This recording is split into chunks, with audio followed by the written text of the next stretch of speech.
আরে আজকের Monday night শোতে তো ব্রক লেসনারের ইজ্জতের একেবারে ফালুদা হয়ে গেছে। বিষয় হলো আজকের মানডে নাইট শোতে আমরা রোমান রেঞ্জের টিম এবং ব্রক লেসনারের টিমের মধ্যে ফাইটিং দেখতে পাই। তবে ব্রক লেসনারের ইন্টারেন্সের সময়ই পায়রো এত জোরে ফাটে যে ব্রক লেসনার পেছন দিকে পড়ে গিয়ে পুরো ডিগবাজি দিয়ে ওঠে। ডিগবাজি শেষে সে একটু হেসে নিয়ে যায় রিং এর মধ্যে। রোমান রেঞ্জের টিম এবং ব্রক লেসনারের টিমের মধ্যে আমরা ফাইটিং দেখতে পাই।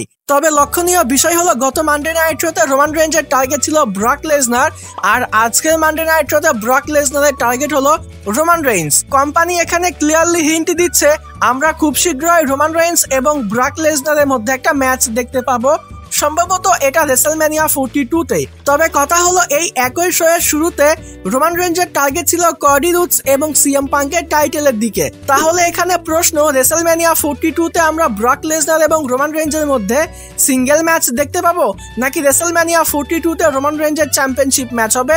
ওয়েল, এই বিষয়টা জানতে হলে ভিডিওতে লাইক দিয়ে চ্যানেলটি সাবস্ক্রাইব করে আমাদের সঙ্গেই থাকতে হবে।